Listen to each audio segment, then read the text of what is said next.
আসসালামু আলাইকুম প্রিয় দর্শক, আপনাদের সকলকে আমন্ত্রণ জানাচ্ছি। বাংলাদেশের নির্বাচন কমিশনের দ্বৈত নাগরিকত্ব বিষয়টির ফয়সালা। আপনারা যদি দেখেন, বাংলাদেশের সংবিধানে সুস্পষ্টভাবে বলা আছে যে কোনো ব্যক্তি যদি দুইটি দেশের নাগরিকত্ব থাকে, অর্থাৎ বাংলাদেশের পাশাপাশি অন্য এক বা একাধিক দেশের নাগরিকত্ব যদি কোনো মানুষের থাকে, তাহলে তিনি বাংলাদেশের প্রচলিত আইন অনুসারে কোনো জাতীয় নির্বাচনে, অর্থাৎ জাতীয় সংসদ নির্বাচনে দাঁড়ানোর জন্য অযোগ্য হইবেন। তিনি কোনো মন্ত্রী হতে পারবেন না, তিনি কোনো সরকারি চাকরিও গ্রহণ করিতে পারিবেন না। এটি হচ্ছে বাংলাদেশের কনস্টিটিউশন।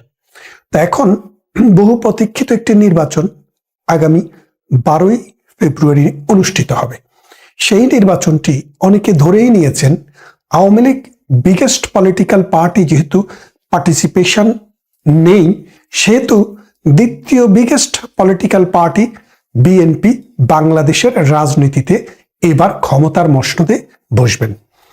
এখন বিএনপি ক্ষমতায় বসলে কে হবেন প্রধানমন্ত্রী, কে হবেন প্রেসিডেন্ট, এগুলো নিয়ে সবসময় একটা গুঞ্জন ছিল গত এক দশক ধরে। কারণ খালেদা জিয়া বয়োবৃদ্ধ, হয়তো অনেকে ধারণা করেছিলেন বিএনপি ক্ষমতায় আসলে খালেদা জিয়া প্রধানমন্ত্রী হতে পারেন অথবা প্রেসিডেন্ট হতে পারেন।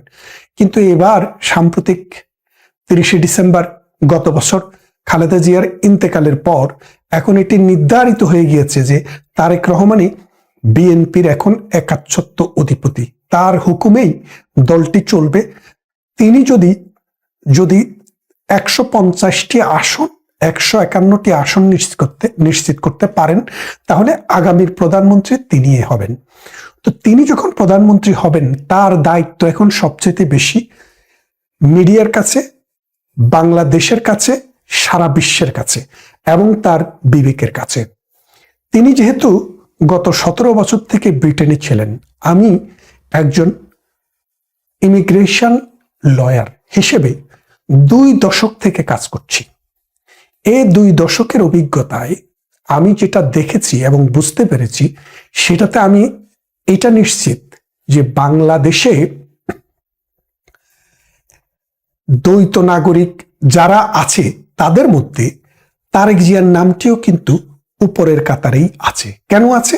তিনি যেহেতু 17 বছর ছিলেন এবং এখানকার কোম্পানি যখন তিনি ফর্ম করেছেন, সেখানে কোম্পানিতেও তিনি ডিক্লারেশন দিয়েছিলেন তিনি একজন ব্রিটিশ নাগরিক। এটা আমার কথা নয়, আপনারা রেডিও, টেলিভিশন, পত্রপত্রিকা এবং ডিবেটগুলো দেখেন, সেখানে কথাটি বলা আছে। তো তিনি ব্রিটিশ নাগরিক থাকলে সেটা ছেড়ে দিতে পারবেন না এমন কিন্তু কোনো কথা নেই। ধরলাম তিনি ছেড়ে দিয়েছেন, আমি মনে করি তারেক রহমানের সবার আগে মিডিয়াতে এসে একটি সংবাদ সম্মেলন করে বলা দরকার, আমরা বাংলাদেশের নাগরিক হিসেবে এটা আশা করি তার কাছে, ভাবি প্রধানমন্ত্রী হিসেবে তার প্রতি আমাদের দাবি যে তিনি ক্লিয়ার করে বলুক যে তিনি কখনো ব্রিটিশ নাগরিক ছিলেন কিনা। যদি ব্রিটিশ নাগরিক থেকে থাকেন, তাহলে সেই নাগরিকত্বটি তিনি কবে ছেড়ে দিয়েছেন। আর যদি তিনি কখনো ব্রিটিশ নাগরিক না থাকেন, তাহলে অতদিন পর্যন্ত তিনি বাংলাদেশে কিভাবে ছিলেন।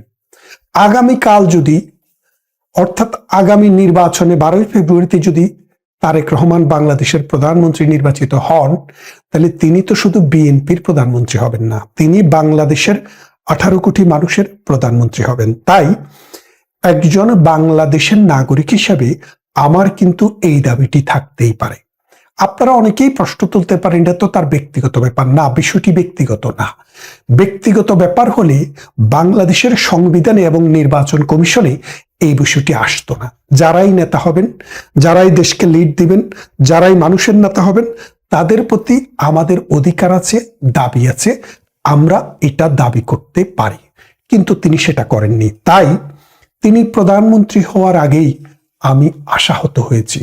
কারণ আগামীর প্রধানমন্ত্রী তিনি সাম্প্রতিক একটি বক্তৃতায় বলেছিলেন, আই হ্যাভ এ প্ল্যান, তার একটি পরিকল্পনা আছে। আমরা যদিও জানি মার্টিন লুথার কিং এর কথা বলেই তিনি এই কথাটি বলেছেন। মার্টিন লুথার কিং প্রথমে বলেছিলেন আই হ্যাভ এ ড্রিম। বক্তৃতার বাকি পুরো অংশটাই তিনি তার ড্রিমের বর্ণনা দিয়েছেন। কিন্তু তারেক রহমানের কাছে আমরা তার পরিকল্পনার কথা শুনেছি, কিন্তু পরিকল্পনাটি কি সেটি আমরা শুনতে পাইনি। তাই আমরা এখন এই নির্বাচনের আগে তারেক রহমানের কাছে দাবি জানাই তিনি যেন তার পরিকল্পনাটি ক্লিয়ার করেন। দ্বিতীয় বিষয়টি হচ্ছে শুধু তারেক রহমান নয়, বাংলাদেশে আমি যাদেরকে চিনি তাদের অনেকেই নির্বাচন করছেন। একজন এনসিপি থেকে তার মনোনয়নপত্র অবৈধ ঘোষণা করা হয়েছে, তিনি হলেন এহতেশামুল হক। তিনি এবং আমি একই অঞ্চলে বসবাস করি। তিনি একাধিকবার লন্ডনে কাউন্সিলর ছিলেন এবং তিনি বর্তমানে পপলার এবং লাইম হাউজের যিনি এমপি, সেই এমপির হাজবেন্ডও ছিলেন এবং তিনি দীর্ঘদিন থেকে এই ব্রিটিশ পলিটিক্সে অর্থাৎ লেবার পার্টির পলিটিক্সে জড়িত। আমিও এই লেবার পার্টির একজন মেম্বার হিসাবে, একজন কর্মী হিসাবে অনেকদিন কাজ করেছি। আমি জানি তিনি বাংলাদেশে এনসিপি থেকে দাঁড়িয়েছেন, তার নমিনেশনটি বাতিল করা হয়েছে কেননা তিনি প্রমাণ করতে পারেন নাই তিনি যে ব্রিটিশ নাগরিক কিনা। ঠিক সাথে সাথে লন্ডন বিএনপির অর্থাৎ ইউনাইটেড কিংডম যে বিএনপি, সেই বিএনপির যিনি সভাপতি মালেক ভাই, তিনিও ব্রিটিশ নাগরিক, তিনিও দাঁড়িয়েছেন। নির্বাচন কমিশনকে তিনি বলেছেন নতুন বছরের ছুটি এবং খ্রিসমাসের হলিডে এইসব মিলিয়ে ব্রিটিশ হোম অফিস বন্ধ, সেই জন্য তিনি সেটি প্রমাণ করতে পারেননি। আরে ভাই, সেটি তো প্রমাণ হোম অফিস করবে না। হোম অফিস যখন কারো অর্থাৎ অ্যাপ্লিকেশন যদি অ্যাকসেপ্ট করে, তাহলে সে অ্যাকসেপ্টেন্সটি হোম অফিস জানিয়ে দেয়। তাহলে বন্ধের সাথে তো এটা সম্পর্ক নেই। সেই বন্ধের কথা ধরে উনাকে নির্বাচনে বৈধ প্রার্থী হিসেবে ঘোষণা দিয়েছে এবং ওনাকে কন্ডিশন দেওয়া হয়েছে যে আপনি যে ব্রিটিশ নাগরিকত্ব ত্যাগ করেছেন এটার প্রমাণ আমাদেরকে এনে দিতে হবে। বিষয়টা খেয়াল করেন। এখন ব্রিটিশ দ্বৈত নাগরিকত্ব ত্যাগ করার যে প্রসেস, এই প্রসেসটাকে বলে রিনাউন্সিয়েশন অফ ন্যাশনালিটি, অর্থাৎ নাগরিকত্ব সারেন্ডার করা। এই নাগরিকত্ব সারেন্ডার করার যে প্রসেস, এই প্রসেসে হলো আপনি একটি অ্যাপ্লিকেশন করবেন হোম অফিসের কাছে। আমি একজন ইমিগ্রেশন লয়ার হিসেবে এই প্রসেসটার সাথে জড়িত ছিলাম এবং জানি। আপনাকে প্রথমে অ্যাপ্লিকেশন করবেন। অ্যাপ্লিকেশন করা মানে আপনার নাগরিকত্ব বাতিল হয়ে যাওয়া নয়। যেমন আপনি এমপি হওয়ার জন্য ভোটে দাঁড়িয়েছেন, এটা কিন্তু গ্যারান্টি না যে আপনি এমপি হতে পারবেন। জনগণ ভোট দিবে, ভোট দেওয়ার পরে সর্বোচ্চ ভোট যদি আপনি পান তাহলে আপনি এমপি হবেন। ঠিক তেমনি কোন একটি অ্যাপ্লিকেশন করার দায়িত্ব আপনার। সেই অ্যাপ্লিকেশনের আউটকামটি কি হবে সেটি আপনার হাতে নয়, সেটি যেই অথরিটির কাছে করেছেন তাদের হাতে। তো ব্রিটেনের একটা বিষয় আপনাকে খেয়াল করতে হবে, নাগরিকত্ব নেওয়া এবং নাগরিকত্ব ছেড়ে দেওয়া দুইটাই কিন্তু শক্ত কাজ। নাগরিকত্ব নিতে হলে কিছু কন্ডিশন আছে, কিছু পরীক্ষা আছে, এগুলো সব পাশ করার পর, রুল রেগুলেশন কমপ্লাই করার পরে আপনি নাগরিকত্ব পাবেন। নাগরিক হওয়ার পর আপনি যদি ব্রিটিশ সিটিজেন হিসেবে পাসপোর্ট গ্রহণ করেন, সেই পাসপোর্টটি সারেন্ডার করতে গেলে আপনার অনেক কিছু দেখা হয়। যেমন মনে করেন একজন ব্রিটিশ নাগরিকের উপরে সরকার যেইভাবে ইনকামের উপরে ট্যাক্স ইম্পোজ করে, একজন নন ব্রিটিশের কাছে সেইভাবে করতে পারে না। কেন পারে না? এটাকে কিছু আইনগত বিষয় আছে। ধরেন অনেক ব্যক্তিগত চুক্তি থাকে, যেই চুক্তির মধ্যে বলা থাকে যে ব্রিটিশ নাগরিক হলে এটা হবে আর ব্রিটিশ নাগরিক না হলে ওটা হবে। যার কারণে একজনের নাগরিকের সাথে, নাগরিকত্বের সাথে তার সুযোগ সুবিধা, তার বিচার, তার অব্লিগেশনের কিছু সম্পর্ক রয়েছে। তাই নাগরিকত্ব ত্যাগ করার আগে হোম অফিস কিন্তু ওই বিষয়গুলো দেখে। যেমন মনে করেন আমি একজন ব্রিটিশ নাগরিক, বাংলাদেশি নাগরিক, অর্থাৎ দ্বৈত নাগরিক। এখন আমি যদি আমার সম্পত্তি আমার জীবদ্দশায় লিখে দিয়ে যেতে চাই, উইল করে দিয়ে যেতে চাই, তাহলে কিন্তু আমি আমার যে কোনো সন্তানকে, থার্ড পার্টিকে, যে কাউকে সাধারণভাবে উইল করে দিয়ে যেতে পারবো। কিন্তু আমি যদি ব্রিটিশ নাগরিক না হয়ে শুধু বাংলাদেশের নাগরিক হই, সেই ক্ষেত্রে আমার পার্সোনাল ল অ্যালাউ করে না যে আমার সম্পত্তি আমি থার্ড পার্টির বরাবরে কি পরিমাণ, মানে পুরাটা উইল করে দিতে পারবো। অর্থাৎ আমার সম্পদের 3 ভাগের 1 ভাগের বেশি বাংলাদেশের কোনো মুসলমান নাগরিক এটা উইল করতে পারে না। এটা ইসলামী আইন সাপোর্ট করে না। যেহেতু বাংলাদেশের সম্পত্তির আইনটি ইসলামিক আইন, সেহেতু আমি মৃত্যুর আগে যদি আমার কোনো সম্পত্তি উইল করতে চাই আমার সন্তানের বরাবরই, সেটা অন্য সন্তানরা গ্রহণ না করলে হবে না, এবং 1/3 বেশি আমি কাউকেই উইল করতে পারবো না। কিন্তু ব্রিটেনের নাগরিক হলে, আপনি যদি ব্রিটেনে থাকেন, ব্রিটেনের নাগরিক হন, সেই ক্ষেত্রে আপনি কিন্তু চাইলে আপনার সম্পত্তি যেই কোনো পরিমাণে যেই কোনো সন্তানকে অথবা বাহিরের কোনো ব্যক্তিকে উইল করে দিতে পারবেন। এটা হচ্ছে আপনার নাগরিকের সাথে কানেক্টেড। খেয়াল করে দেখেন, ব্রিটিশ নাগরিক এবং ব্রিটিশ নাগরিক না হওয়ার সাথে এই দেশের অনেক বিষয়ে জড়িত। তাই ব্রিটিশ নাগরিকত্ব আপনি কখন অ্যাপ্লিকেশন করেছেন সেটার উপরে ডিপেন্ড করে না। কখন হোম অফিস তার সমস্ত পরীক্ষা নিরীক্ষা শেষ করার পর সেটাকে অ্যাকসেপ্ট করেছে, সেটাই হলো আপনার নাগরিকত্ব সারেন্ডারের ডেট। মালেক ভাই, কয়সর ভাই, ওই মাথায় চুল না থাকলে যে কি বলে ফুয়াদ, ওই ফুয়াদ, তারপরে আরেক গবাদি ব্যারিস্টার সাম্প্রতিক বঙ্গবন্ধুকে নিয়ে যে বিশ্রী কথাবার্তা বলেছে তিনি, এরকম ভাবে আরো অনেককে আমরা দেখেছি লন্ডন থেকে গিয়ে যারা ব্রিটিশ সিটিজেন ছিলেন তারা বাংলাদেশে নির্বাচন করছেন, এবং তাদের কারো কারো ক্ষেত্রে ছাড় দেওয়া হচ্ছে, কাউকে কাউকে ধরে ফেলা হচ্ছে। আমি গতকাল আমার বন্ধু প্রতিম, আমার এলাকার বাসিন্দা, তার একটি স্ট্যাটাস দেখেছি, এহতেশামুল হক। তিনি বললেন যে এটি ইনসাফ হলো না। কেন বলেছেন? যে আমাকে বলা হলো যে আমি প্রমাণ করতে পারিনি, আমাকে কোনো সময় দেওয়া হয়নি, আর সাথে সাথে জনাব মালেককে বলা হলো ঠিক আছে আপনাকে কয়েকদিন সময় দিলাম, এখন বৈধ করে দিলাম, আপনি প্রমাণ করেন পরে। তার মানে বড় দলের প্রার্থী হওয়া আর ছোট দলের প্রার্থী হওয়ার মধ্যে যে পার্থক্য, এই পার্থক্যটি নির্বাচন কমিশন কি করে অ্যালাউ করলো সেটি কিন্তু সবচেয়ে বড় প্রশ্ন।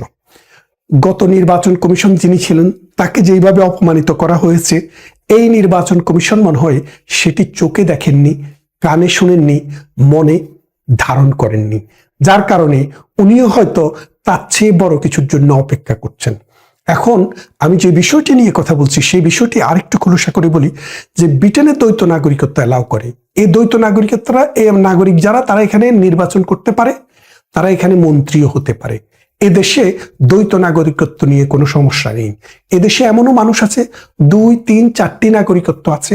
বাংলাদেশের বহু মানুষ এখানে আছে যারা বাংলাদেশের নাগরিক, স্পেন, পর্তুগাল, ফ্রান্সের নাগরিক অথবা ইতালির নাগরিক, আবার সাথে সাথে ব্রিটেনেরও নাগরিক।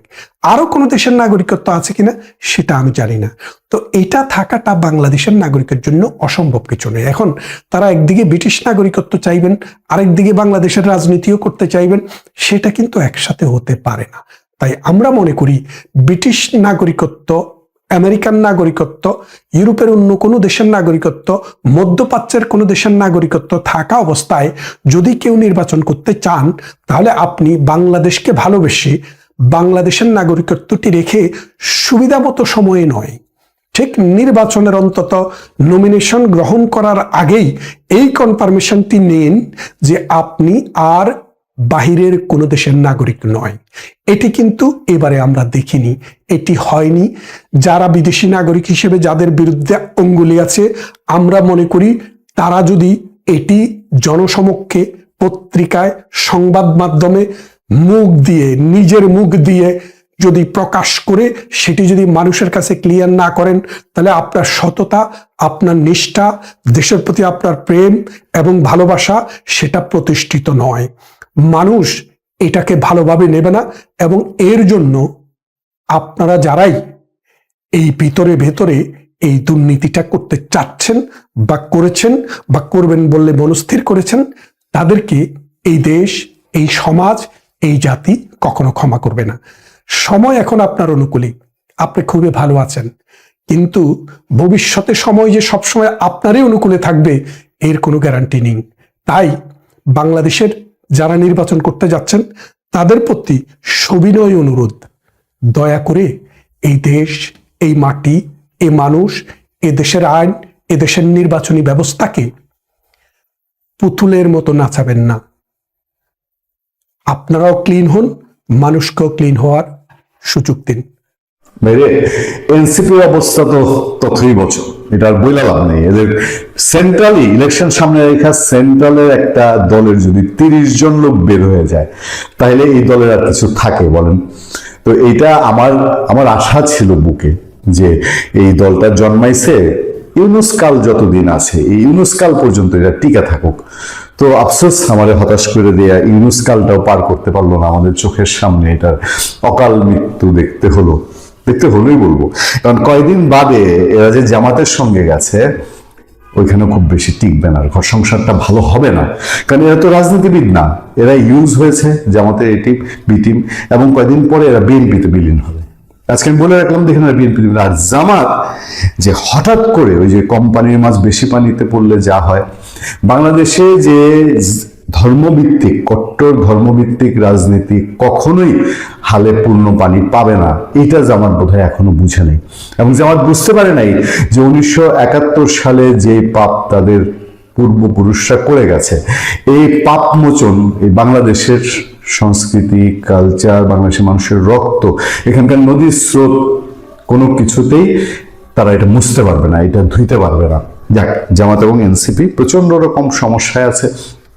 জামাতের সেক্রেটারি জেনারেল গোলাম পরোয়ার, তিনি এর মধ্যে বিবৃতি দিয়ে বলেছেন যে রিটার্নিং কর্মকর্তারা মনোনয়ন বাছাই অতি উৎসাহী ভূমিকা পালন করতেছে। এর মধ্যে ফাঁকে ফুঁকে বলার চেষ্টা করেছেন আর কি, যে এরা সব বিএনপির লোক বলেছে, কিন্তু কথাটা বিএনপির নাম উল্লেখ করেনি, অন্য এক কারো পারপাস সার্ভ করছে এরকম বলেছে। এর আগে হাসনাত আব্দুল্লাহ, আমরা একটা আলোচনায় বলেছিলাম, তিনি বলেছিল প্রশাসন বিএনপির দিকে হেলে পড়েছে। এবার আরেকখানা খবর আছে, সেই খবরে যাওয়ার আগে আমি আপনাদেরকে বলি, আমি বলেছি রে ভাই, এটা বিএনপির নির্দেশ ছাড়া, বিএনপির প্রেশার ছাড়া, বিএনপি তো এনজয় করবেই। প্রশাসন যদি হেলে পড়ে, প্রশাসনের লোক যদি বাংলাদেশের নাগরিকই, তারা যদি সাইদা বিএনপির দিকে হেলে পড়ে, বিএনপিকে বলবে যে আমাদের দিকে হেলা পড়ো না, তুমি একটু জামাতের দিকে হেলো, তা করবে না। কিন্তু প্রশাসন থেকে অতি উৎসাহীরা এবং সুবিধাভোগীরা এবং যারা মানে সামনে বিএনপি আসছে, আমার একটা ভালো পোস্টিং, একটু নজরে পড়ি, তারা অটোমেটিকলি বিএনপির দিকে হেলে পড়বে, এরা জামাতের দিকে পড়বে না। কারণ প্রশাসনের কাছে সবচেয়ে বড় মেসেজটা আছে যে সামনে ক্ষমতায় দল গঠন করছে বিএনপি। এই সময় এসে এবার নাসিরউদ্দিন পাটোয়ারি খুব আস্তে আস্তে বরফের মতন কথা বলে। কি বলছে দেখেন, দেশের প্রশাসন বিএনপির দিকে হেলে পড়েছে বলে অভিযোগ করেছেন জাতীয় নাগরিক পার্টি এনসিপির মুখ্য সমন্বয়ক ও ঢাকা 8 আসনের প্রার্থী নাসিরউদ্দিন পাটোয়ারি। তিনি ঢাকা বিশ্ববিদ্যালয়ের রাজু ভাস্কর্যের পাদদেশে আজাদী পদযাত্রার আগে সাংবাদিকদের সামনে তিনি অভিযোগ করেন। এই সময় তিনি পুরো বাংলাদেশকে আজাদ অঞ্চল হিসাবে উল্লেখ করেন। এইটা কি আপনারা কোথাও শুনেছেন? আচ্ছা, ওদের না সবকিছুর মধ্যে একটা পাকিস্তান গন্ধ। যেমন ইনকিলাব জিন্দাবাদ ওদের স্লোগান, পাকিস্তানি স্লোগান। এই যে আজাদি পদযাত্রা, বাংলা কোনো শব্দ নাই, শুধু পাকিস্তান থেকে ধার করতে হয় কেন আজাদি? কিন্তু ওই যে আজাদে পাকিস্তান, হ্যাঁ, এই টাইপের আজাদি আন্দোলন, কাশ্মীরের আজাদি, যা বিচ্ছিন্নতাবাদী কাশ্মীরে বলা হয়, তাদের স্লোগান থাকে আজাদি। কারণ সেই আজাদি শব্দটাকে তারা বেছে নিয়েছে। কিন্তু বাংলাদেশ আজাদ অঞ্চল, মানে এটা দিয়ে সে কি মিন করতে চেয়েছে? যে আমরা এই কাশ্মীরের চেতনার যারা আছি তারা আমরা বাংলাদেশে জেকে বসেছি, এরকম? নাসিরউদ্দিন পাটোয়ারি বলেন, আমরা বিভিন্ন জায়গায় খোঁজ পাচ্ছি প্রশাসন একটি দলের দিকে হেলে পড়েছে, অর্থাৎ সেই দলটি হলো বিএনপি। এ প্রসঙ্গে উদাহরণ টেনে নাসিরউদ্দিন পাটোয়ারি বলেন, তারেক রহমান বাংলাদেশে এসেছেন, আমরা তাকে স্বাগত জানিয়েছি, কিন্তু প্রশাসনের বিভিন্ন কর্মকর্তা কর্মচারী অফিস বাদ দিয়ে রোডের পাশে গিয়ে তারেক জিয়াকে সালাম বিনিময় করেছিলেন। এই কর্মকাণ্ডগুলো আমরা শেখ হাসিনা আমলে দেখেছি, বর্তমান বাংলাদেশে এই কর্মকাণ্ডগুলো দেখতে চাই না। উনি কিভাবে আশা করেন যে বিএনপি আওয়ামী লীগ থেকে খুব বেশি ডিফারেন্স শাসন করবে? একদম মৌলিক প্রশ্ন করলাম। আর এই বাংলাদেশের প্রশাসনে যারা আছে তারও তো আগ্রহের জায়গা আছে। প্রশাসনে যারা গেছে কোনো সময় বিএনপি করেছে, সিম্পল। প্রশাসনে একটা মানুষ, তার যদি এত বছর পরে তারেক রহমান আসতেছে, তারা দেখতে ইচ্ছা করে, দাঁড়াতেই পারে। এটার মধ্যে খুব বেশি অন্যায় কিছু আছে বলে আমার মনে হয় না। তিনি বলেন, আমরা আজাদির জোটকে পছন্দ করেছি। আমাদের যে 11 দলীয় জোট, ইনশাল্লাহ এটা বাংলাদেশে আজাদ করার জন্য আজাদির লড়াই চালিয়ে যাবে। এবার সিগন্যাল ক্লিয়ার, কাশ্মীরি আজাদি করতে চায় তারা। আমাদের সামনে অপশন ছিল, আমরা কি গোলামি প্রতীক নেব নাকি আজাদির প্রতীক নেব। আমরা আজাদির জোটে থেকে আজাদির প্রতীক নিয়েছি। তার মানে বিএনপি গোলামির জোট, সেটা বলছেন তিনি। 11 দলীয় জোট বাংলাদেশের সব অর্থনৈতিক, রাজনৈতিক ও সাংস্কৃতিক পরাধীনতা থেকে আজাদ করার লড়াই অব্যাহত রাখবে বলে দাবি করেন নাসিরউদ্দিন পাটোয়ারী। এই যে অর্থনৈতিক, রাজনৈতিক ও সাংস্কৃতিক পরাধীনতা, এটার নাটের গুরু কারা? বাংলাদেশে তো অর্থনৈতিক, রাজনৈতিক ও সাংস্কৃতিক একটা প্র্যাকটিস চলছিল, ওইটাকে থামিয়ে দিয়েছেন। থামিয়ে দিয়ে তারা এখন পরাধীন করেছেন। এই পরাধীনতার নাটের গুরু কারা? এই এনসিপি যারা করে, সমন্বয়ক যারা করে, তারা তো নাকি বৈষম্য বিরোধী ছাত্র আন্দোলন? এর বাইরে আর কাউকে আপনি নিশ্চয়ই মিন করতে পারবেন না। নাসিরউদ্দিন পাটোয়ারী ইনকিলাব মঞ্চের মুখপাত্র শহীদ ওসমান হাদির কবর জিয়ারত করেন। জামাতে ইসলামী নেতৃত্বাধীন 11 দলীয় জোট মনোনীত এই প্রার্থী বলেন, ওসমান হাদির বিচার নিশ্চিত করা এবং হাদি যে আজাদির লড়াই শুরু করেছেন তা সম্পন্ন করা এখন আমাদের প্রধান কর্তব্য। ওসমান হাদির কবর জিয়ারতের পর তার আকাঙ্ক্ষা ধারণ করে ঢাকা বিশ্ববিদ্যালয় এলাকা থেকে আজাদি যাত্রা নতুন করে শুরু হবে। ওসমান হাদি যেই আসনে নির্বাচন করতে চেয়েছেন, এই নাসিরউদ্দিন পাটোয়ারী সেই আসনে নির্বাচন করছেন। অনেকের এটা লক্ষ্য থাকবে, নজর থাকবে যে এই আসনটা, ঢাকা 8 আসনটা খুব গুরুত্বপূর্ণ। যাক, তিনি বিএনপি এতদিনে বুঝেছেন, টের পেয়েছেন যে প্রশাসন বিএনপির দিকে হেলে পড়েছে। লক্ষণ কি এরকম কিছু যে নির্বাচনে যদি 10খানা সিট পায় এই জোট, জামাত জোট সর্বসাকল্যে 10টা সিট পায়, তখন বলবে যে না, প্রশাসন তো সার্বিকভাবে বিএনপিকে হেল্প করেছে। মানে হারু পার্টির একটা কারণ তো আগেই দাঁড় করিয়ে রাখতে হবে, তাই না? ভালো থাকবেন, সুস্থ